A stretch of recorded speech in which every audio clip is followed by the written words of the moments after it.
So, today we're once again going to talk about Homo Deus, a cool book by Harari, or however you pronounce him. And yeah, I'm looking forward to going through it. And this time it is going to be, again, I think about, progress and capitalism and maybe even religion and all of these things that are pretty important on one hand, and also on the other hand, pretty interesting to talk about and also to hear his thoughts on them. So we're going to see after the intro, as always.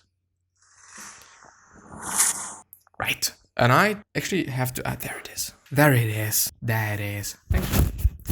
I gotta have my cloth, so that it is not that of a shitty sound. But yeah, it should be not there. Okay, thank you. Why? I know this is my biggest question. Why isn't it there? But now it is there. So the yellow thing, this is where we have stopped yesterday. And I mean, there's quite something to go. It's probably going to take me another 3 episodes, something like that, I assume, I guess, because it is, it's quite a lot of text, but I still think that, well, if somebody can profit from that, if somebody is like, wow, this is amazing that this is like, I don't know, an audiobook or something like that, or this is just something that's pretty interesting to me, then you're welcome. I don't know, like, this is why I'm doing this, and it on one hand, it would just be nice to see and know what I could for sure be doing, what I do know that people are gonna like that, because this feels amazing. It feels amazing if you're able to make something and provide something to other people where or of which is really gonna change their fucking life, or which is really something that they actually want to have, or that's cool for them. They appreciate it, because I'm doing a lot of things, but I ultimately don't know if anybody is gonna appreciate it. I try really hard to make it as good as I possibly can. So I think we're just gonna see, because I don't know, maybe focus on that. Maybe focus on doing something that is gonna make other people happy. Maybe you should also, I don't know, think about that a little bit more, and then really also do something that I then for sure know, or just to at least a high percentage, that people are gonna appreciate that, because it fucking feels amazing. It feels amazing. And this is why I always talk about being generous, and this is also why I always talk about being a kind person, because it feels amazing for you as well. It's just, it is actually a win-win situation. You feel better and the other people get something, or they also feel better. So what's the point? What is the point of not doing that? Doesn't make any fucking sense. But I'm gonna read. Even if you're quite satisfied with your current conditions, you should strive for more. Yesterday's luxuries become today's necessities. If once you could live well in a 3-bedroom apartment with 1 car and a single desktop computer, today you need a 5-bedroom house with 2 cars and a host of iPods, tablets, and smartphones. Is this the equivalent to a computer, or just more than a computer? ? I'm not quite sure. What then rescued modern society from collapse? Humankind was salvaged not by the law of supply and demand, but rather by the rise of evolutionary or revolutionary new religion, which is humanism. The modern deal offers us power on condition that we renounce our belief in a great cosmic plan that gives meaning to life. Yet, when we examine the deal closely, you find a cunning escape clause. If humans somehow manage to find meaning without predicating it upon some great cosmic plan, this is not considered a breach of contract. Yeah, it's not, quite. According to humanism, humans must draw from within their inner experiences not only the meaning of their own lives, but also the meaning of the entire universe. This is the primary commandment humanism has given us: create meaning for a meaningless world. Is anything people think is art and beauty is in the eye of the beholder? If people think that a urinal is a beautiful artwork, which was done by Marcel Duchamp, pretty interesting thing, it is called ready-made, or at least the style, the kind of art is called ready-made. Then if you Google it, you're probably going to see it. I unfortunately don't know the name. I think it's actually called urinal or something. But yeah, pretty interesting. But then it is. If we think that this is art, then it is. What higher authority is there to tell people they are wrong? There is no. If we believe in something, then it is the fucking case. If we believe in money, then money is money and money is working. But once we just stop believing in money, then it's not going to work. Unless it's like just such a small percentage of people that really don't believe in it any longer, then we can be like, well, I don't care. But if it is like just half of the world, then it is a little bit of a thing to think about. If nobody's willing to use this thought use this imaginary thing, then, there's going to be some issues, I guess, with oil and all sorts of shit. There's just going to be some issues. That's quite it, If some multinational corporation wants to know whether it lives up to its "Don't be evil" motto, it need only take a look at its bottom line. If it makes lots of money, it means that millions of people like its products, which implies that it is a force for good. I don't know if you can say it like this, and first of all, I don't know if just companies think in that way, because I don't believe in it, at least not all of the companies. On the other hand, I don't know if you're just a good company or if you're doing good solely by knowing that you've done a lot of money or that you've made a lot of money, because I don't know, it might just be a product that people need, whether they like it or not is just irrelevant, but they need it. For example, water and food.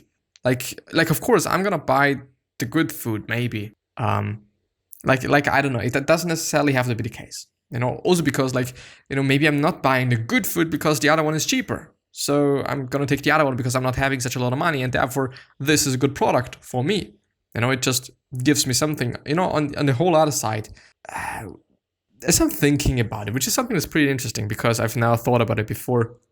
If you think about food and food products, whether it is cereals, whether it is something else, then I guess, I'm not quite sure. Maybe it's just me. This could also be the case. But I have never actually been like, wow, I'm so grateful that this food product is existing. I'm so grateful that I'm having those spaghetti. I'm so grateful that I don't know. But on the other hand, there might definitely be some software. There definitely might be some other products where I just really have to say like, wow, I'm grateful that this exists because it makes my life way easier. Especially when it is about software, because this is something that I have to deal with every single day. Then I don't know, if I find something that's fucking amazing and maybe even for free, then yeah, I have to say, yeah, I'm really grateful for having that, and I'm really grateful for just being able to use it because it makes my day way easier. For example, Buffer, the software that I'm using to just post to Instagram and to schedule all of that so that it is quite automated, even though there's downsides of doing this, of course. On the other hand, it just makes my life way easier, and I wouldn't be able to just do it without it, because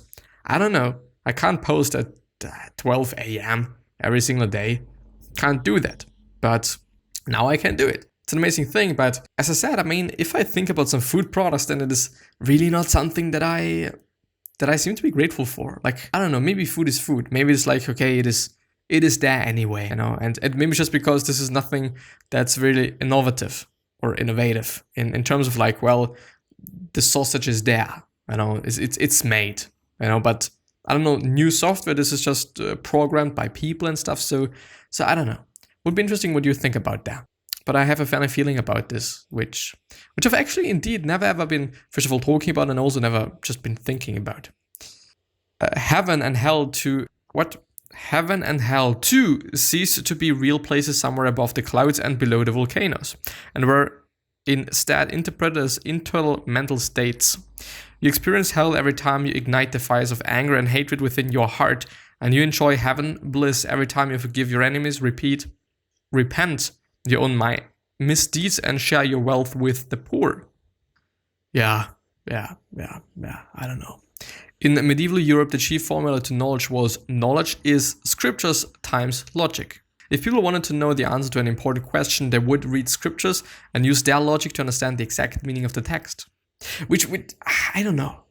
This per se is a little bit of a strange thing, because they would read scriptures and use their logic to understand the exact meaning of the text, which means that it is somehow weirdly formulated and stuff, and you don't actually know what you're reading unless you really are smart and stuff like that. So why wouldn't you just write it in a way that everyone can understand it?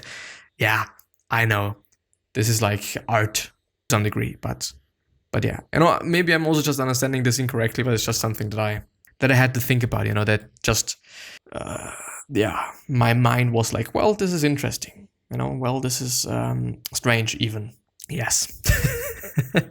The scientific revolution proposed a very different formula for knowledge. Knowledge is empirical data times mathematics. If we want to know the answer to some questions, we need to gather relevant empirical data and then use mathematical tools to analyze them, and then just draw some conclusions out of these results.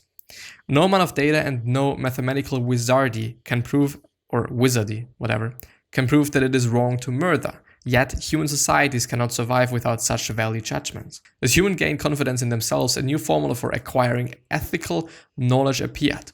Knowledge is experience times sensitivity.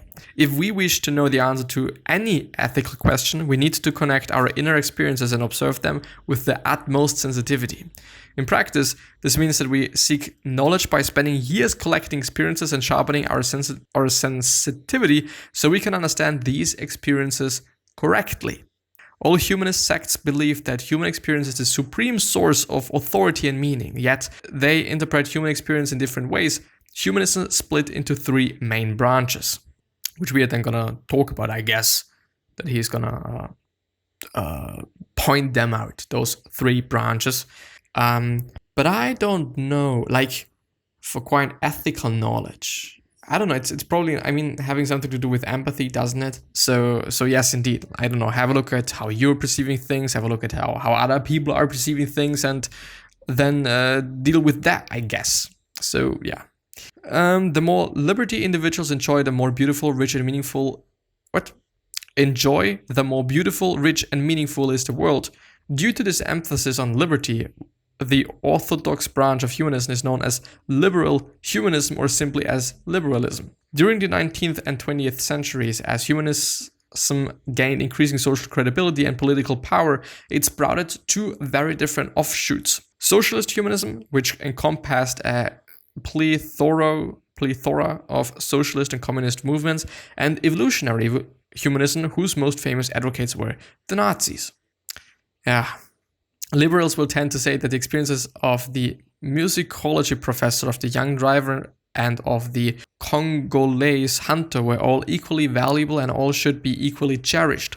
Every human experience contributes something unique and enriches the world with new meaning. Socialists will probably agree with the liberal that the wolf's experience is of little value. But the attitude towards the three human experience will be quite different. A socialist true believer will explain that the real value of music depends not on the experience of the individual listener, but on the impact it has on the experiences of other people and of society as a whole. As Mao said, there is no such thing as art for art's sake, art that stands above classes, art that is detached from or independent of politics.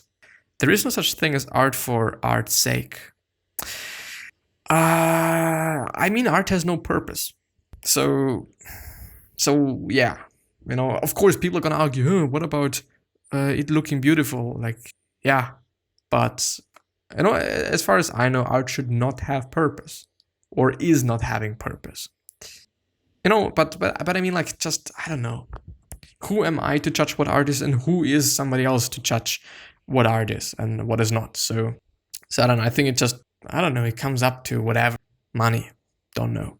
Whereas liberals tiptoe around the minefield of cultural comparisons, fearful of committing some politically incorrect fox paths, and whereas socialists leave it to the party to find the correct path through this minefield, evolutionary humanists gleefully jump right in, setting off all the mines and releasing the mayhem. There is an unambitious hierarchy of human experiences, and we shouldn't be apologetic about it. The Taj Mahal is more beautiful than a straw hunt. Michelangelo's David is superior to my 5-year-old niece's latest clay figurine, and Beethoven composed far better music than Chuck Berry or the Congolese pigeons or pitch mice, whatever. There we have said it, which I don't know. Like, I by the way found that saying, okay, you know, if it is something that really contributes to society and contributes to a lot of people, then it is something amazing. Because I don't know, I think it just somehow makes sense to some degree. Not always, probably, you know, because generalizing things is not good most often. Sometimes it works pretty fine, but often it is like, no, you can't really talk about everything by having a look at just really small pieces. Doesn't work. But the thing is, I don't know, as he pointed out, like Michelangelo's David or Beethoven's compositions, like a lot of people have been just, I don't know, been happy about them, I guess. So yes, they do have contributed a lot to society in general. Maybe just more to specific eras or just centuries than at this point in time or whatnot. So I don't know, like in this sense, it kind of makes sense. You know, the more good you can bring to just a lot of people, the better, you know, and the more people there are, the better. And so the more good and the more people you're able to just give this good to, the better it is. And I don't know, I think it to some degree just makes sense. But I don't know, like, I don't know. Liberal democracy was saved only by nuclear weapons. NATO adopted the MAD doctrine, which is the mutual asserted or assured destruction, according to which even conventional Soviet attacks would be answered by an all-out nuclear strike. Well, if you attack us, threatened the liberals, we will make sure nobody comes out alive. Which I don't know, like, I understand the concept, but I understand, like, we will make sure nobody comes out alive. Is it, like, just in general, like, we're gonna bomb the whole fucking earth and everything is gonna be shitty, fucked? Like, I don't know. Like, I think we could do that. Quite. I know, but yeah. No, I mean, if somebody survives, then they are actually fucked. Because there is nothing left, and everything is broken, and everything is non-existing anymore. So this would be, I think, the biggest problem. Not necessarily that I don't know, that we are just mostly dead or something, but those people that actually survive, they're not having the best time, or not gonna have the best time. Well, yeah. Anyway, while it is a favorite pastime of Western academics and activists, to find fault with the liberal package, they have so far failed to come up with anything better. Why did Marx and Lenin succeed where Hong and the Mahdi failed? Not because socialist humanism was philosophically more sophisticated than Islamic and Christian theology, but rather because Marx and Lenin devoted more attention to understanding the technological and economic realities of their time than to scrutinizing ancient texts and prothetic dreams. The socialists created a brave new religion for a brave new world. They promised salvation through technology and economics, thus establishing the first techno-religion in history and changing the foundations of ideological discourse. Before Marx, people defined and divided themselves according to their views of God, not about production methods. Since Marx, questions of theology and technology and economic structure became far more important and divisive than debates about the soul and the afterlife. I don't know. Like, I mean, it's actually a pretty funny thing if you think about it, because it could just completely be the opposite as well. It could completely also be the case that we're still, like, all very religious, and we all, also as states, act in religious ways and stuff like that. At this point in time, it's not the case, but it could kind of be the case in a separate universe. Could be the case. I don't know. In a parallel universe where things are strange or different, or just the opposite. Left is right and right is left, and I am upside down and my eyes are my ass. Yeah, weird things. Would be weird. Islam, Christianity, and other traditional religions are still important players in the world, yet their role is now largely reactive. Yes, and not really. What is just the opposite of reactive? They're not actively doing something, I guess. But rather, like, when something happens, they are going to react. But it just has to happen something, so they act or react. So ask yourself, what was the most influential discovery, invention, or creation of the 20th century? That is a difficult question, because it is hard to choose from a long list of candidates, including scientific discoveries such as antibiotics, technological innovations such as computers, and ideological creations such as feminism. Now ask yourself, what was the most influential discovery, invention, or creation of traditional religions such as Islam, Christianity in the 20th century? This too is a very difficult question, because there is so little to choose from. Well, and this was part 2. Part 3 is what we're going to go through next time. And it's still going to take us a few episodes, I guess, because it's very long. And then, I don't know, at this point in time, I really feel dizzy. It's been actually quite some time since I felt so dizzy, like I'm feeling right now. I don't know. Like, I've clearly just overdone it with working out, first of all, and trying to push myself in various different scenarios and areas of life, which is something that you should not be doing. Please have a look at your health. Please have a look at how you're feeling. And if you feel like, well, there's something wrong, then you should be doing something about that. And don't do it like me and push yourself so hard that you're gonna feel bad. It's not good. But yeah, very interesting things, interesting thoughts that I would never think about. And I don't actually know if I'm also gonna think about them later on as well.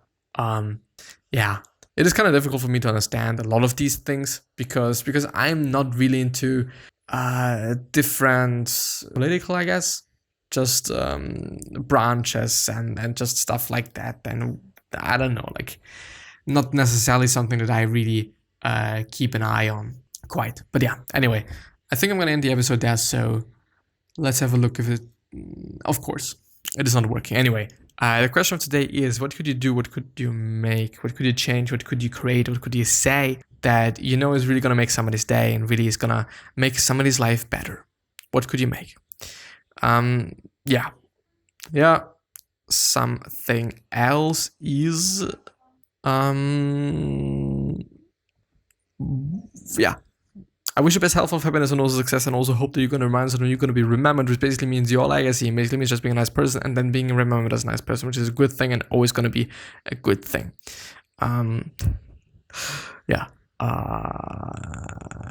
you very much for the attention and for everything. I really, truly appreciate it. And yeah, just thank you. I really appreciate it. And I hope that you're feeling good. I hope that everything is fine. I hope that you're able to more or less enjoy the days and enjoy the time that you're having, that you are at home and stuff like that. So yeah, I really hope that. And I really am looking forward to just seeing you the next time. And, I don't know. We're gonna see. Bye-bye.